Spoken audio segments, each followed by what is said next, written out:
तो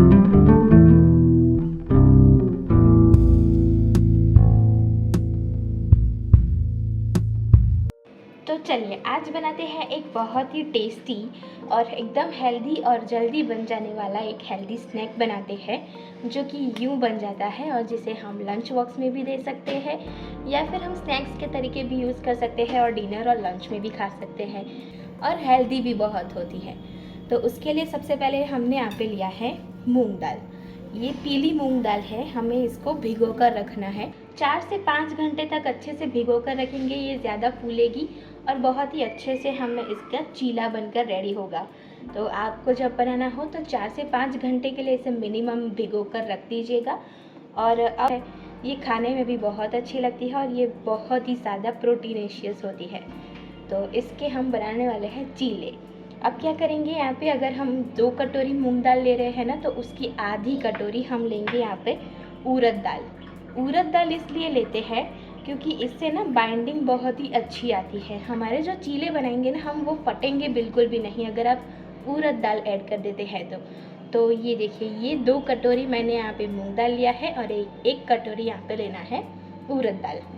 ये देखिए, ये वाली पीली मूंग दाल जो है ये, और उसके साथ ये जो हमने उड़द दाल ली है ना, दोनों को सोक कर लेंगे थोड़ी देर। तो ये जो मूंग दाल और उड़द की दाल हम भिगोएंगे, उससे पहले इसे 4 से 5 बार अच्छे से धोकर जो पानी है ना वो डिस्कार्ड कर देना है और फिर एक और बार पानी इसके अंदर डाल के इसको भिगो के रख दीजिएगा, जिससे कि क्या होगा कि इसके अंदर का स्टार्च जो भी है या फिर जो भी डर्ट है वो सारा पानी के साथ डिस्कार्ड हो जाएगा और एकदम हमारी फ्रेश वाली जो मूंग दाल है वो हमें भिगो कर रेडी मिलेगी।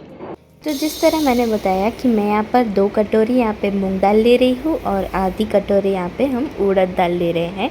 एक भगोने में इसको ले लीजिएगा और अच्छे से इसको पहले ना पानी डाल करके 4 से 5 बार हमें धो लेना है और फिर हम इसके अंदर लास्ट टाइम पानी ऐड कर देंगे और इसे भिगो करके अब रख देना है। तो थोड़े समय के बाद यानी 4 से 5 घंटे के बाद ये देख सकते हैं आप लोग कि दाल कितने अच्छे से फूल चुकी है, देख रहे हैं आप लोग। और उसकी क्वांटिटी भी आप देख सकते हो, मैंने 2 कटोरी ली थी और ये कितनी 4 कटोरी जितनी हो गई है। इतनी दाल हम 4 लोगों के लिए बना सकते हैं। अब इसका जो स्टफिंग बनाने वाले हैं वो हम सारे वेजिटेबल से बनाने वाले हैं और साथ में हम इसके चीज़ भी ऐड करेंगे। तो जो वेजिटेबल्स लिए हैं वो ये है कि हमने यहाँ पे कैबेज लिया है यानी कि पत्ता गोभी, और साथ में हमने लिया है टमाटर है, कैप्सिकम है और प्याज ली है। अब ये आप अपनी क्वांटिटी के अनुसार ले सकते हैं। और साथ में हमने हरी मिर्ची भी ली है थोड़े से तीखेपन के लिए। तो यहाँ आप देख सकते हैं कि ये जो सारी सब्जियां है इसे हमने छोटा सा चॉप कर लिया है, रफली चॉप किया है। और अब एक छलनी लेंगे जिसके अंदर सारे वेजिटेबल्स को हम भर देंगे और धो लेना है 2-3 बार अच्छे से। फिर यहाँ पे मैंने चॉपर लिया है, चॉपर के अंदर इसे एकदम बारीक हमें क्रश कर लेना है। थोड़ा थोड़ा करके हम सारे वेजिटेबल चॉप कर देंगे। तो ऐसी नई नई रेसिपीज़ को सीखने के लिए और देखने के लिए हमारी चैनल को सब्सक्राइब ज़रूर कर दीजिएगा। नेहा और नैया व्लॉग्स को इंस्टाग्राम पे और फेसबुक पे भी फॉलो कर दीजिएगा। अभी जो हमने मूंग दाल भिगोई थी ना, उसे हम एक मिक्सचर जार में ले लेंगे और इसका हमें बैटर बनाना है। तो थोड़ा सा पानी ऐड करेंगे, ज़्यादा ऐड नहीं करना है। अभी हमने 3-4 चम्मच जितनी ही दाल ऐड करी है और उसे हम अच्छे से क्रश कर लेंगे। जब तक कि एकदम बारीक पेस्ट ना बन जाए ना, तब तक क्रश करना है। ये देखिए, मैं आपको पेस्ट दिखा देती हूँ कितनी दरदरी रखनी है। ये देखिए, एकदम बिल्कुल जैसे आप फील करोगे ना, तो जैसे रवा हो ना अंदर, वैसी फीलिंग आएगी। अब सारी हमने पेस्ट बना दी है। अब इसके अंदर ऐड करेंगे अदरक की पेस्ट, लहसुन की पेस्ट ऐड करनी है और थोड़ा सा नमक स्वाद अनुसार ऐड कर देना है। और अब यहाँ पर पिंच जितना हमने यहाँ पे खाने का जो सोडा होता है ना, वो ऐड कर दिया है और पानी ऐड कर देंगे जिससे कि सोडा जो है वो अच्छे से घुल जाए। और फिर से एक बार हमें इसे घुमा लेना है। अब बैटर रेडी हो चुका है, इसे हम एक पतीले में निकाल लेंगे। और अब क्या करेंगे, इसके अंदर भी हम मसाले करेंगे जिससे कि अगर अकेले बनाने हो ना हमें चीले, तो वो भी बहुत अच्छे लगे। तो हमने यहाँ पे जीरा डाल दिया है, जीरे को अच्छे से मसल के डालिएगा और साथ में थोड़ी सी हींग डाल देनी है। इसे मिक्स कर देना है और ये देखिए अच्छे से बैटर मिक्स हो चुका है और कितना फूला फूला बना है ना, सोडा डाला है ना, इसलिए इसे थोड़ा फूल गया है। अब मसाले में इसके अंदर हल्दी पाउडर ऐड किया है, मिर्ची पाउडर ऐड कर देना है, थोड़ा सा धनिया जीरा पाउडर ऐड कर देंगे और थोड़ा सा इसके अंदर गरम मसाला, थोड़ा टेस्ट ऑथेंटिक बनाता है ना, कई लोग वेजिटेबल्स के साथ नहीं खाना पसंद करते, तो हम अकेले भी बना सकते हैं। अब जो हम चीले बना रहे हैं उसके साथ हमें कुछ खाने के लिए तो चाहिए होगा चटनी, तो वो हम बनाएंगे धनिया की फ्रेश चटनी बनाएंगे। धनिया की फ्रेश चटनी बनाते हैं ना तो उसका स्वाद बहुत ही अच्छा आता है, और जो हम स्टोर करके रखते हैं ना वो थोड़ी सी ब्लैक हो जाती है। तो इसलिए आप क्या कीजिएगा कि जब भी उसे स्टोर कीजिए ना तब इसके अंदर थोड़ा सा नींबू डाल दीजिएगा, जिससे कि वो ब्लैक बिल्कुल भी नहीं होगी, और अगर फ्रेश बनाए तो बहुत ही बढ़िया रहेगी, है ना। तो हम धनिया की चटनी भी बनाने वाले हैं साथ में।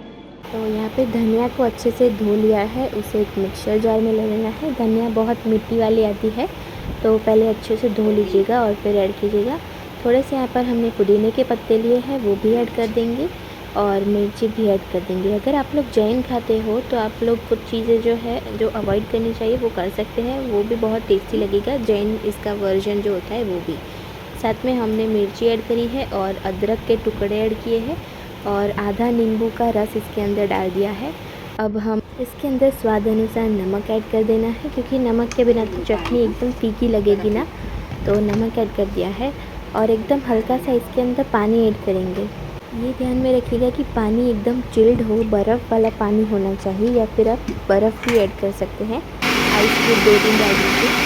ठंडी होगी ना चटनी तो ये जल्दी से काली नहीं होगी, और थोड़ा सा इसके अंदर नींबू का रस भी आता है, उसकी वजह से भी काली नहीं होगी। तो यहाँ हमारी चटनी जो है बिल्कुल रेडी हो चुकी है। एकदम गाढ़ी चटनी बनी है ना, बस इसी तरह से चटनी बना लेनी है। अब गैस की फ्लेम ऑन करेंगे, उसके ऊपर तवा रख देंगे। जो डोसा का तवा होता है वही यूज़ कर रहे हैं हम यहाँ पे, और थोड़ा सा गर्म हो जाए ना तवा, उसके बाद उसके ऊपर बटर लगाना है। आप चाहे तो देसी घी में भी बना सकते हैं।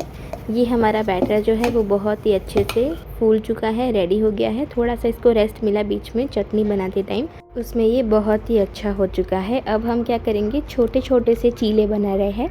आप चाहे तो बड़ा भी बना सकते हैं, पर छोटे छोटे होते हैं ना तो बहुत ही सुंदर दिखते हैं, इसलिए हम एक ही तवे में 3 इस तरह से छोटे चीले बनाएंगे। ये देखिए बहुत ही अच्छे से फूल चुके हैं, और ये थोड़े से पकेंगे ना उसके ये अपने आप ही खुल जाएंगे, यानी कि जब हम टर्न करें ना तो इसे नीचे से उखाड़ना नहीं पड़ेगा। अब ऊपर से ये देख रहे हैं आप लोग थोड़ा थोड़ा पकने लगा है, तब हम इसके ऊपर वेजिटेबल्स जो हमने कट किए थे ना उसका स्टफिंग कर देंगे। अब वेजिटेबल्स के अंदर हमने कुछ भी ऐड नहीं किया है, तो जब हम वेजिटेबल्स को ऊपर से चिपका देंगे ना थोड़ा सा, फिर उसके ऊपर थोड़ा सा नमक ऐड करेंगे, क्योंकि अगर हम सब्जियों के अंदर ही नमक डाल देते ना तो ये सब्जियां जो है वो पानी छोड़ देती, और ये फिर बहुत ही सॉगी हो जाता है। इसलिए हमने ऊपर से नमक ऐड किया है, और थोड़ा सा चाट मसाला भी इसके ऊपर स्प्रिंकल कर दिया है।